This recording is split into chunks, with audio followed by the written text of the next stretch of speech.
वहाँ बैठो वहाँ। मुख्य वजह क्या रही थी? तो सबसे पहले आप सबका पटना जिला की विक्रम की धरती पर आप सबका स्वागत, अभिनंदन।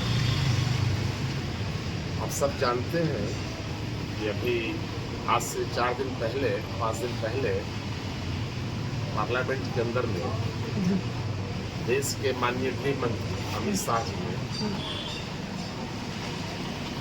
भारत के संविधान निर्माता डॉक्टर भीमराव अंबेडकर साहब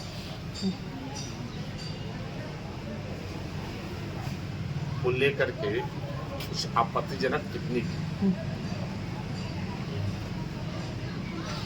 तो देश के संसद में इस तरह के आपत्तिजनक टिप्पणी इस देश का 145 करोड़ सम्मानित जनता और लगभग 100 करोड़ इस देश के सम्मानित मतदाता को स्वीकार्य नहीं है। विगत 2014 के बाद संसदीय व्यवस्था में गिरावट तो आ रही थी। देश के लोग देख रहे हैं कि लगातार संवैधानिक संस्थाओं को और विपक्ष के नेताओं को प्रताड़ित करने का, संवैधानिक संस्थाओं को दबाने का, कमजोर करने का प्रयास सरकार ने किया है।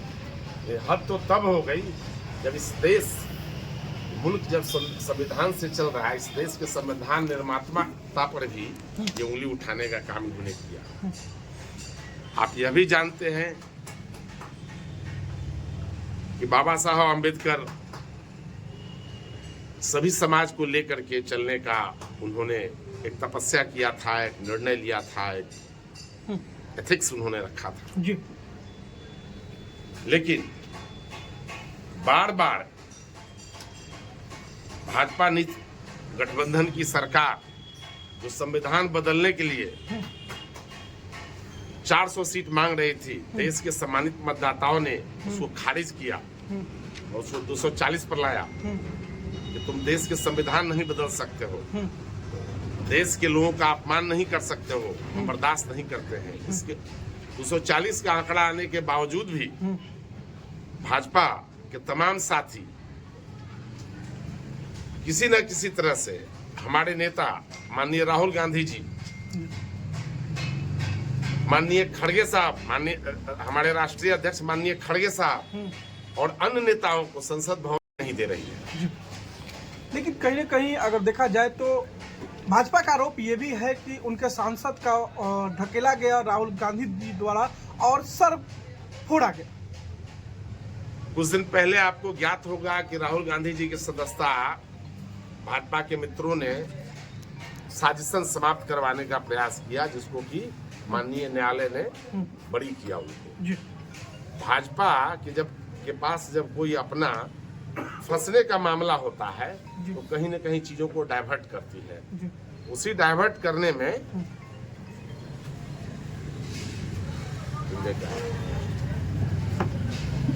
भाजपा डाइवर्ट करती है। उसी को डाइवर्ट करने में उन्होंने राहुल गांधी के ऊपर एक कोशिश किया कि राहुल गांधी पर हम आरोप लगाएं। तो कहीं से सीसीटीवी है, वो तो संसद बदले कि हम संविधान बदल देंगे, तो संसद तो बदल दिए, भवन तो बदल दिए, लेकिन संविधान बदलना भाजपा की बस का बात नहीं। राहुल गांधी जी संसद भवन में थे, तो हम सफाई क्यों देंगे? क्या आपका संसदीय व्यवस्था अपना इतना भी सुदृढ़ नहीं है कि 2 मिनट के अंदर में आप बता सकते हैं कि कौन हमारा मात्र 543 सांसद है, तो कौन सांसद कहाँ है किस समय? नहीं दिखता है, और नहीं दिखता है तो दुर्भाग्यपूर्ण है। गद्दी पर नरेंद्र मोदी को भी नहीं रहना चाहिए। इस कार्य के लिए अमित शाह को इमीडिएट इस्तीफा देना चाहिए। अगर नहीं देता है इस्तीफा अमित शाह, गृह मंत्री इस्तीफा नहीं देते हैं, तो हम पूरे देश में अपने विक्रम प्रखंड से लेकर के और देश के जो आखिरी जो कोना है वहां हम संघर्ष करेंगे, सम्मानित मतदाताओं का भरोसा हासिल करेंगे और विरोध प्रकट करेंगे तब तक जब तक ये अमित शाह जी इस्तीफा दें।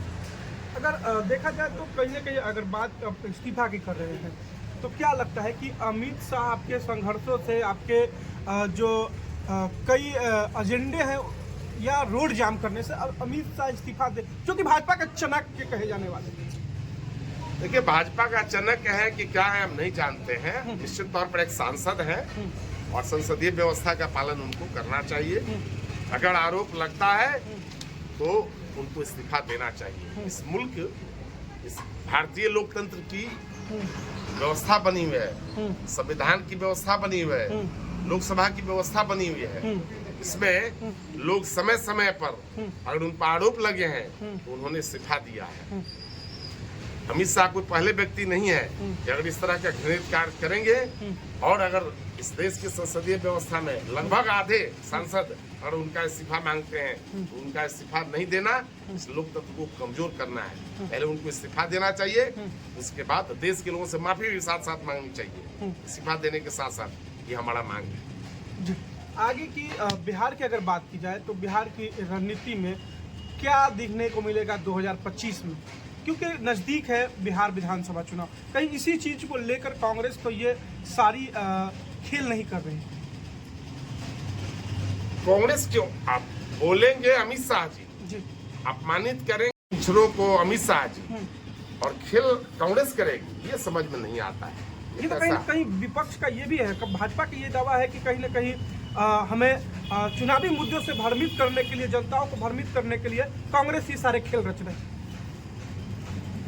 भाजपा क्या कहना चाहती है वो तो दिल्ली में कल दिख रहा था और आज वाल्मीकि नगर में दिख रहा है।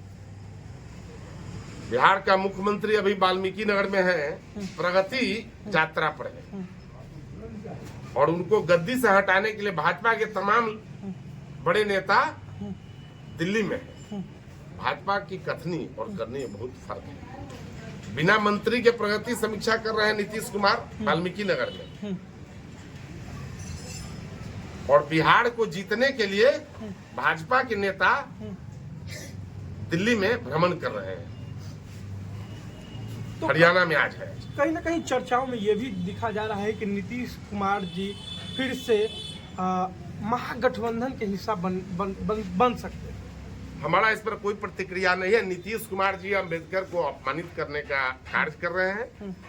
बाबा साहब अम्बेडकर का अपमान जो भाजपा के द्वारा किया जा रहा है, गृह मंत्री के द्वारा किया जा रहा है, और नीतीश कुमार में थोड़ा सा शर्म और लज्जा अगर है तो निश्चित तौर पर उनको भी अमित शाह का इस्तीफा मांगना चाहिए। जी, अगर हाल ही में देखा जाए तो बिहार के आपके महागठबंधन के मुख्यमंत्री का चेहरा तेजस्वी यादव नेता प्रतिपक्ष में, उन्होंने माई बहन योजना के तहत 2500 रुपये देने का वादा किया है। कहीं ये तो वोट बैंक की तैयारी तो नहीं? भाई, वोट बैंक की क्या इसमें तैयारी है? चुनाव से पहले हमारे सम्मानित पूर्व उप मुख्यमंत्री और बिहार के भावी मुख्यमंत्री तेजस्वी यादव जी ने वादा किया था इस देश के तमाम राज्य के तमाम युवाओं से 10 लाख युवाओं को नौकरी देंगे। आप अच्छी तरह से जानते हैं यहाँ कहीं भी भाजपा और कांग्रेस और जदयू का विषय नहीं है। आंकड़ा आंकड़ा होता है। मात्र 17 महीना महागठबंधन की बिहार में सरकार थी और हम लोगों ने लगभग 7.5 लाख लोगों को नौकरी दिया। ये तो दिख रहा है, आंकड़ा बोलता है भाई। अभी कल ही एक मंत्री ने बयान दिया है, भाजपा के मंत्री ने बयान दिया है कि बिहार के जो नेता प्रतिपक्ष है वो कहीं ना कहीं कांग्रेस के एजेंडों पे काम कर रहे हैं। जिस तरह से यूपी में 8,000 रुपया संसद के चुनाव में देने की बात कही गई थी लेकिन वो नहीं दिखा, वही एजेंडे को लेकर तेजस्वी जी चल रहे हैं। नहीं, देखिए हम लोग कांग्रेस से चाहे यूपीए 1 हो या यूपीए 2, जब हम सरकार में थे, भारत सरकार में, तो हमारे बहुत सारे फ्लैगशिप प्रोग्राम कोऑर्डिनेशन की राष्ट्रीय अध्यक्षा सोनिया गांधी जी के नेतृत्व में और हमारा जो गठबंधन था, गठबंधन के तमाम नेताओं के सहयोग से फ्लैगशिप बहुत सारे हमारे 16-18 प्रोग्राम चल रहे थे। सब बहुत तरह के हम लोग सहयोग लोगों का करते थे। इसी प्रोग्राम का एक हिस्सा है ये। देखिए, आप राष्ट्रीय स्तर के नेता हैं, राष्ट्रीय, क्या इस बार 70 सीट कांग्रेस को बिहार में मिलेगी चुनाव लड़ने की? देखिए, सीट की बातचीत जो है वो हमारा शीर्ष नेतृत्व करता है जी। और आगे भी शीर्ष नेतृत्व ही करेगा। क्या हम बता- उसके बोलने के लिए अधिकृत नहीं है, जी। लेकिन इतना निश्चित तौर पर आपको हम कह रहे हैं कि कांग्रेस सम्मानजनक सीट पर जी। जैसे लड़ी जी। थी, सम्मानजनक उससे हो सकता है और ज्यादा सम्मानजनक सीट पर हम लड़ेंगे। जहां जहां कांग्रेस की अगर जीता हुआ कैंडिडेट है छोड़ दिया है, क्या उस जगह पे राजद का गढ़ हो सकता है? देखिए, ये सब तो हमारे नेतृत्व को तय करना है, ये हम लोग उसके लिए अधिकृत नहीं है। जी। किसी भी परिवार में मुखिया होते हैं और मुखिया तय करते हैं आपस में मिल बैठ करके। शादी विवाह भी आप देखते हैं हमारे यहाँ होता है तो हमारे घर के गार्जियन ही तय करते हैं, जी। लड़का तय करता है, शादी विवाह नहीं तय करता है। हमारे यहाँ सांस्कृतिक व्यवस्था तो नहीं वैसा है। जी। तो ये सब, ये चुनावी जब प्रक्रिया शुरू होगी, अभी जी। कोई चुनाव का वक्त नहीं है, जी। लेकिन निश्चित तौर पर लोकतंत्र कमजोर हो रहा है और भाजपा के द्वारा लगातार उसको कमजोर करने की साजिश रची जा रही है और हम लोग उसका प्रतिकार करते हैं, हम लोग विरोध करते हैं। हम लोग संविधान, भारत के संविधान में आशा रखने वाले लोग हैं। हम लोग प्रतिकार करते हैं कि सर्व समाज के लोगों को अगर भाजपा के द्वारा इस तरह से प्रताड़ित किया जाएगा, चाहे बोल करके चाहे कर्मों के माध्यम से, तो हम आखिरी व्यक्ति जो समाज का आखिरी व्यक्ति का है उस तक जा करके उसके साथ मिल करके और हम विरोध करेंगे और तब तक विरोध करेंगे जब तक कि ये भाजपा का जो कुकृत व्यवस्था जो चल रहा है लगातार, हाँ, अपमानित करने का, चाहे आज बाबा साहब अम्बेडकर हो, कल गांधी होंगे, कल कोई और होंगे, तो हम इसको रोकने के लिए आज संघर्ष कर रहे हैं और आपके समक्ष है। और आपके चैनल, आप तमाम मित्रों के चैनल के माध्यम से हम चाहेंगे, आप तमाम समाचार पत्रों के माध्यम से हम चाहेंगे कि बात घर घर तक जाए और सब लोग चाह रहे हैं, कोई सब दुखी है अम्बेडकर के अपमान करने से, सब लोग दुखी हैं, चाहे किसी भी समुदाय के हों, चाहे किसी भी जाति के, चाहे किसी भी धर्म के हों। किसी स्वतंत्रता सेनानी के साथ अगर इस तरह का व्यवहार, अगर इस भाजपा जो कभी राष्ट्रीय झंडा को नहीं मानती थी, बहुत कुछ आप हमसे बेहतर समझते हैं भाजपा के जो पूरे जो उनके जो सांगठनिक व्यवस्था है, तो हम इसका पुरजोर विरोध करते हैं आपके माध्यम से। जी, बहुत जल्द आपको दिखेगा कि अमित शाह जी इस्तीफा देंगे और हमारा प्रेशर आप उन पर लगातार चल रहा है। आप और भी माध्यम से आप पता करने का प्रयास करेंगे। पूरे देश में आज न कि विक्रम में, पूरे देश में हलचल आज है, तमाम दल उनके विरोध में है, उनके साथी भी इनके विरोध में है। जो भाजपा को समर्थन दे रहे हैं, चाहे वो नाम नहीं लूंगा, जिनके बैसाखी पर भाजपा सरकार चल रही है, वो अभी इनके विरोध में है आज इस मुद्दा पर।